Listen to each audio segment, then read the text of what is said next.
Gloria a Dios, la gloria es de Dios, viva el Rey de Reyes. Este es un tema sobre la prosperidad que enseñan en iglesias de falsa doctrina, falsa teología, la palabra tergiversada de nuestro Señor en iglesias que usan el G12 de 12 como es usada en esta conocida iglesia Auditec o IBB Mi Casa, Tehuacán, Puebla, guiada por el pastor Juvencio Romero. Este es un llamado a los oidores de la prosperidad. Salgan de esa iglesia y de iglesias anexas a esta dicha iglesia, salven sus almas. Pues bien, el gran error de los oidores de la prosperidad. Es indudable que la teología de la prosperidad ha impregnado un gran sector de la iglesia evangélica. Su mensaje, que promete riquezas, bienestar y salud, encuentra mucha acogida entre creyentes, pero sobre todo atrae a miles de personas no regeneradas. Son muchos los inconversos que se acercan a las iglesias solo por los beneficios que esta teología promete. Es decir, las personas abrazan las falsas promesas de prosperidad sin nunca procurar arrepentimiento de sus pecados. Y aunque los males son muchos y diversos, el gran pecado de esta teología es que no tiene un sustento bíblico, y peor aún, usa las escrituras de una manera irresponsable para justificar el mensaje. Esto es precisamente lo que hace de esta teología algo digno de resistir y denunciar. En líneas generales, el error de la teología de la prosperidad es asegurar riquezas a los creyentes, olvidando que la Biblia está llena de advertencias contra el amor al dinero. 1 Timoteo 6:10, y a la búsqueda de enriquecimiento. Proverbios 23:4. Y en este sentido, los predicadores animan a los creyentes a ofrendar y a hacer votos, enseñando que la bendición es proporcional al dinero que ofrendan, e ignoran que en toda esfera de la vida solo Dios determina los resultados, la proporción de nuestra bendición y la cantidad que cosechamos. Job 1:21 y 1 Corintios 3:6.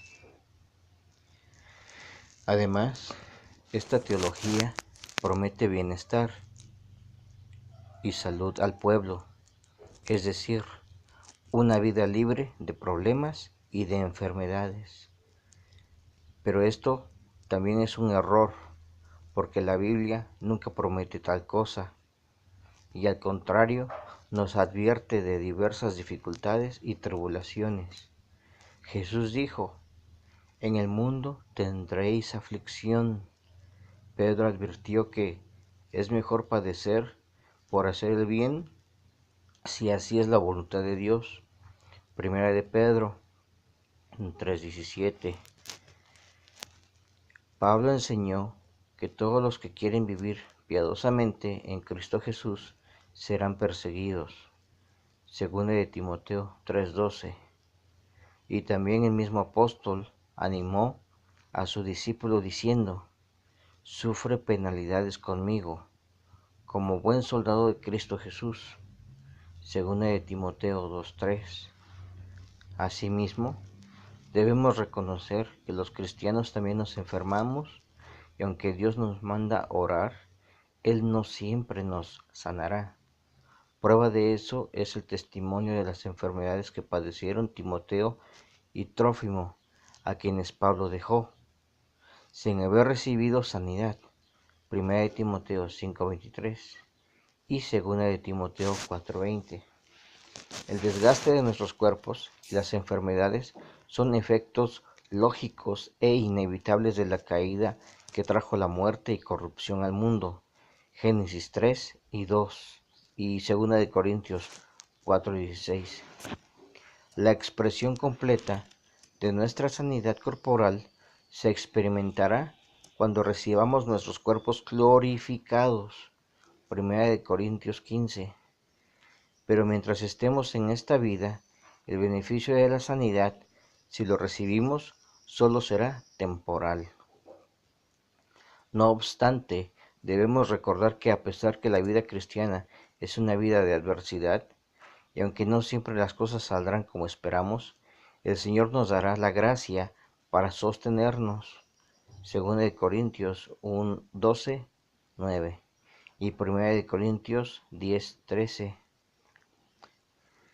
Y Él mismo usará las dificultades para sus buenos propósitos. Romanos 8, 28.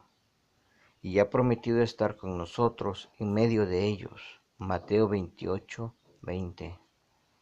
Ahora bien, en este sentido es importante identificar a los pastores y líderes como los primeros responsables de la enseñanza y propagación de esta teología. En muchos sentidos, son los líderes quienes marcan las pautas de un pueblo. Y en la Iglesia de Cristo los pastores están puestos por Dios para cuidar al pueblo de Dios, alimentarlos con la palabra de Dios y para la gloria de Dios. Lamentablemente, el mensaje de la prosperidad no representa los pastos de la sana enseñanza de las Escrituras. Los pastores darán cuenta a Dios de su ministerio, y en gran medida esto tiene que ver con usar la palabra de verdad. 2 de Timoteo 2:15. La seriedad de la tarea pastoral en cuanto a la enseñanza la enfatizó Santiago cuando dijo: Hermanos míos, no os hagáis maestros muchos de vosotros, sabiendo que recibiremos un juicio más severo. Santiago 3:1. La enseñanza de las Escrituras es una de las tareas más solemnes y dignas de la mayor reverencia, puesto que involucra la mismísima palabra de Dios. Por eso, con gran celo, Pablo le dijo a un pastor: Te encargo solemnemente en la presencia de Dios y de Cristo Jesús, que ha de juzgar a los vivos y a los muertos, por su manifestación y por su reino. Predica la palabra. 2 de Timoteo 4, 1 al 2. Ahora bien, aunque los primeros responsables de este monumental error son los pastores de las iglesias, conviene apuntar algo que creo. Hemos ignorado, y es el hecho de que las Escrituras no asumen que los creyentes son absolutamente víctimas del error y del engaño. Mejor dicho, aunque las falsas enseñanzas son atribuidas a los pastores, el pueblo cristiano es también responsable ante Dios por lo que escucha y por lo que cree. En esta discusión podemos decir que debemos identificar tanto a los predicadores de la prosperidad y también a los oidores. Ambos son parte del engaño. Ambos son responsables. Los líderes por enseñar el error y el pueblo por no confirmar con las Escrituras lo que oye. Es por eso que ante el error que enseñaron los judaizantes en Galacia, el apóstol Pablo escribió una carta para reprender a los creyentes por haber sido engañados. Oh Gálatas insensatos, ¿quién os ha fascinado a vosotros? Gálatas 3:1. El apóstol no estimó a los creyentes de Galacia como víctimas del engaño, sino responsables del mismo. Asimismo, cuando los creyentes de la ciudad de Berea escuchaban a Pablo, estos recibían la palabra, pero escudriñando diariamente las Escrituras para ver si estas cosas eran así. Hechos 17:10 al 11. Esta es precisamente la actitud que deberíamos demostrar los cristianos en todo tiempo, una diligente disposición de verificar con las Escrituras lo que se escucha desde el púlpito, y lejos de hacerlo con un espíritu crítico y controversial, es más bien un ejercicio que debe ayudar al creyente a confirmar y a fortalecer sus convicciones. Hoy en día es terrible ver que los creyentes aceptan todo lo que oyen, desde un púlpito, aun si no es bíblico. Asimismo, es lamentable que los cristianos escriban amén a todo lo que un predicador sube en las redes sociales, aun si esto es un error o una falsa enseñanza.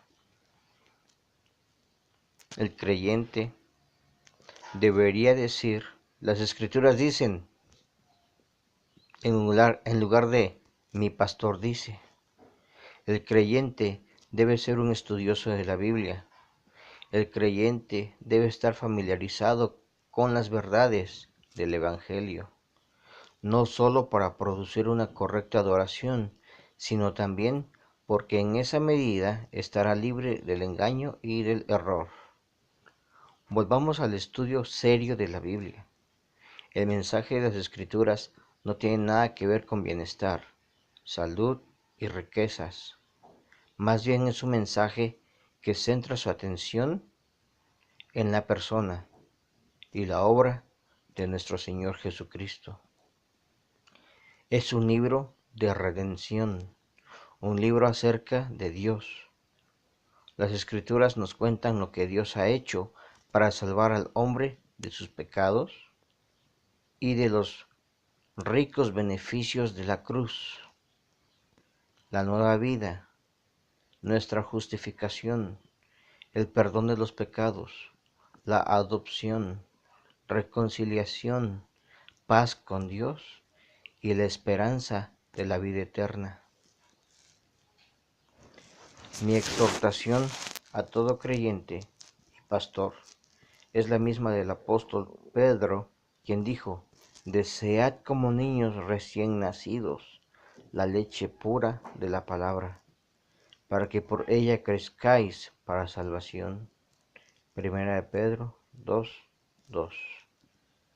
Y que en esa medida nuestros ojos sean abiertos a las riquezas eternas del glorioso Evangelio de nuestro Señor Jesucristo.